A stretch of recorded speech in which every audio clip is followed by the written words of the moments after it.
section 3. So we are moving through chapter 5. We only have one section left, which we'll cover tomorrow. Then Friday and Monday we'll just be reviewing things from this chapter. So we're looking at a quiz over chapter 5 on Tuesday next week. So that's kind of the plan moving forward. I wanted to take several days after we've covered all these little sections to put it all together.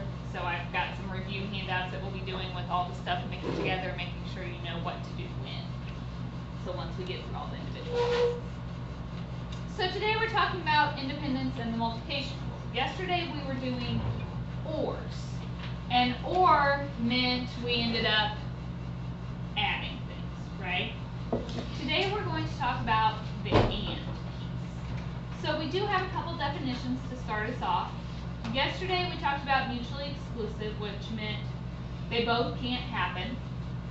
Today we're talking about independent versus dependent. So independent is the occurrence of one does not affect the probability of the other.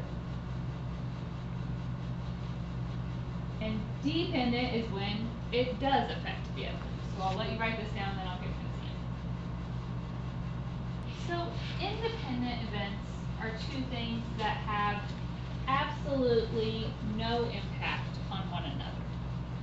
So it might be you taking notes in biology class and me wearing tennis shoes. Does my wearing tennis shoes make you take notes in biology? No.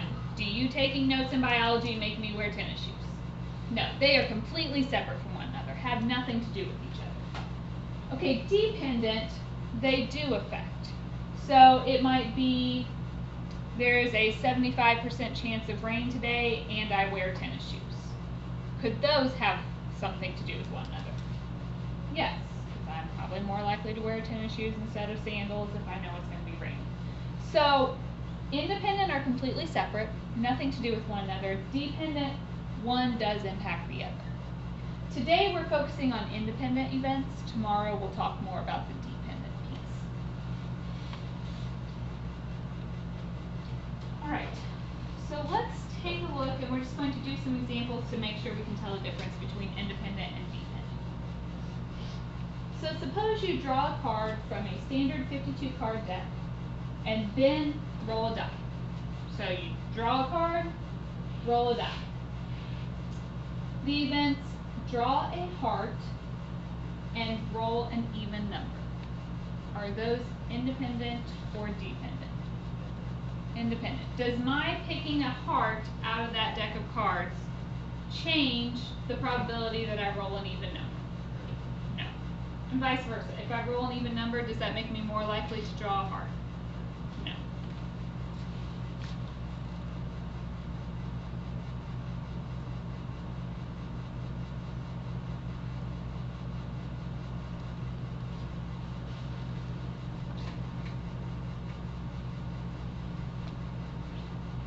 So B. Suppose two 40-year-old women who live in the United States are randomly selected. So the events, woman 1 survives a year and woman 2 survives a year. Okay, so I just picked two people in the U.S. Not two people in Monroe City, not two people that live in the same household. These people have absolutely nothing to do with each other. Just two random people in the United States. Does the first person living through the year change the probability that the second person lives through the year? No, because these women have nothing to do with one another. So these would be independent.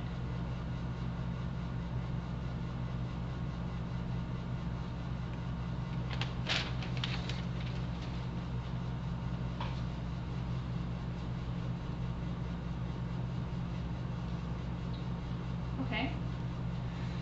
So C, let's say I'm still picking these two women, but now they live in the same apartment complex.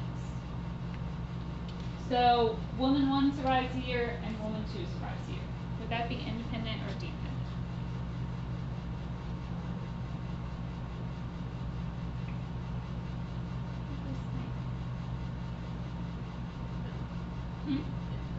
Independent. What if there is a fire in that apartment complex? And would that change the probabilities that both of those women survive? So it doesn't mean that just because one woman doesn't, the other won't. But could their probabilities have an impact on each other? Or let's say there's a COVID outbreak in that apartment complex. Okay, they're living in close proximity to one another. So could there be some kind of relationship there? Yes. Is it a strong one? Probably not. But could one have a bearing on the other? Yes, they could. So this would be dependent. It doesn't mean one does change the other, it means it could.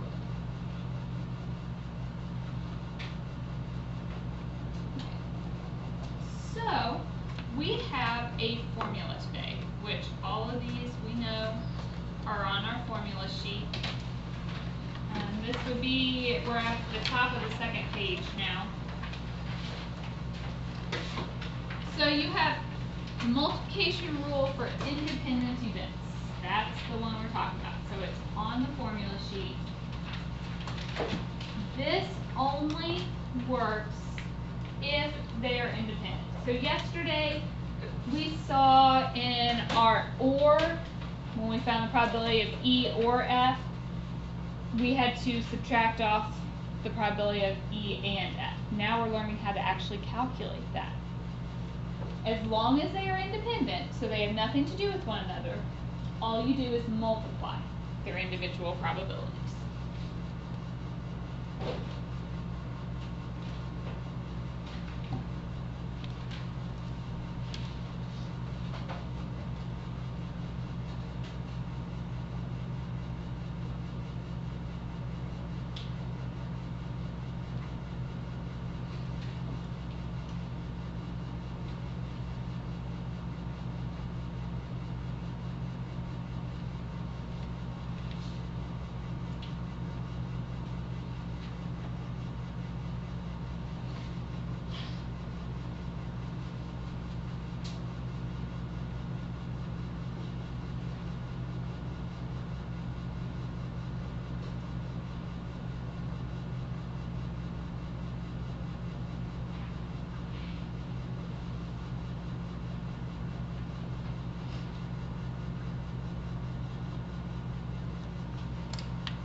I only put it up here for 2. If you look on your formula sheet under that, they have for independent events.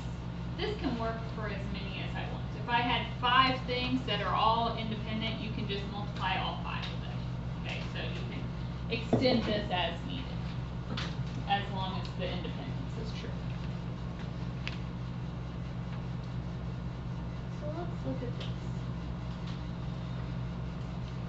The probability that a randomly selected female, aged 60 years old, will survive the year is 99.186%. So if you're trying to write this down, you don't have to write everything. You could say the probability of surviving is 0.99186 if you're trying to jot this down. I want the probability that 2 will survive. Okay, so for each woman, this is the probability. So for 2 of them, if I'm just taking 2 random women, are they independent? Yes. So the probability that both survive, what will we have to do? Right. Probability the first one survives times the probability the second one survives.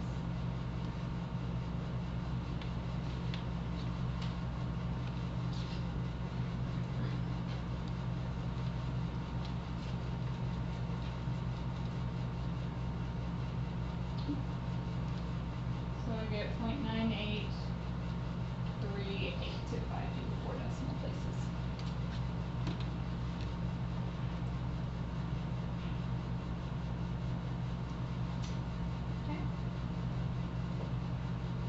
may question, what's the probability that 4 of them survive?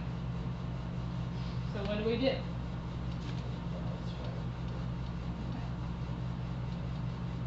So I could either multiply this 4 times, or can I just write it to the 4th power?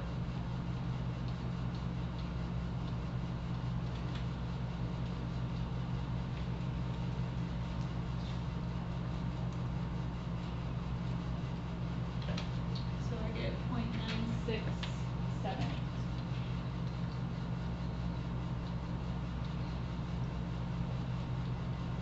If I asked you to interpret that, what would you say?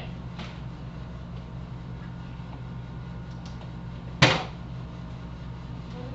a 96.78% chance for all 4 6 zeros throughout the year. Exactly. You just change it to the percent and write a sentence. That's the percent chance they survive. Okay. My next example is actually just kind of like the part C to this. So I have the same scenario. I want the probability that at least 1 out of 500 will die. Okay, so we know the probability of everyone or of one person surviving. I'm going to take a group of 500, and I want the probability that at least 1 will die. So that means it could be just 1, it could be 2, it could be 3, it could be 4, all the way up to 500. What would be the fastest way to find that?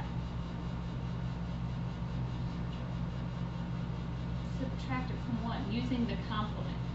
Okay, wouldn't it be easy to find the probability that they all survive? So let's do that first.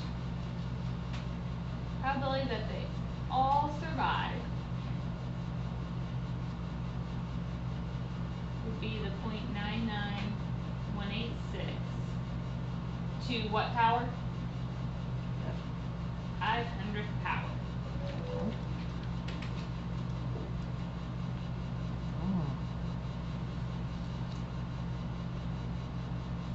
And so we get 0.0168. So it's actually very unlikely that everybody would survive the year. So then to get the probability that at least 1 does not, that's just the complement. So I just have to do 1 minus that. And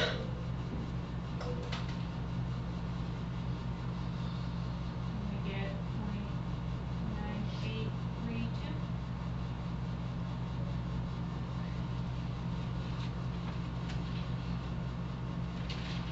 So there's a 98.32% chance that at least 1 will not.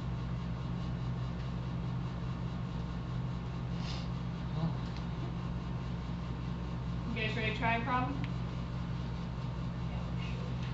This is yours. So the manufacturer of exercise equipment knows that 10% of their products are defective. They also know that only 30% of their customers will actually use the equipment in the first year after it is purchased. If there is a 1-year warranty on the equipment, what proportion of the customers will actually make a valid warranty claim? So in order to be able to make a claim, it has to be defective, and they have to be using it, because if they're not using it, will they know it's defective? No. So all we have to do is take the probability that it's defective times the probability that they are actually using their equipment. So the probability of being defective is 0.1.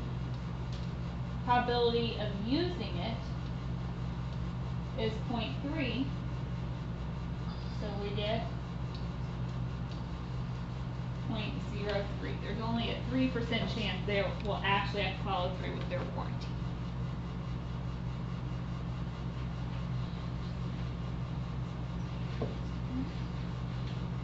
You guys have any questions for me?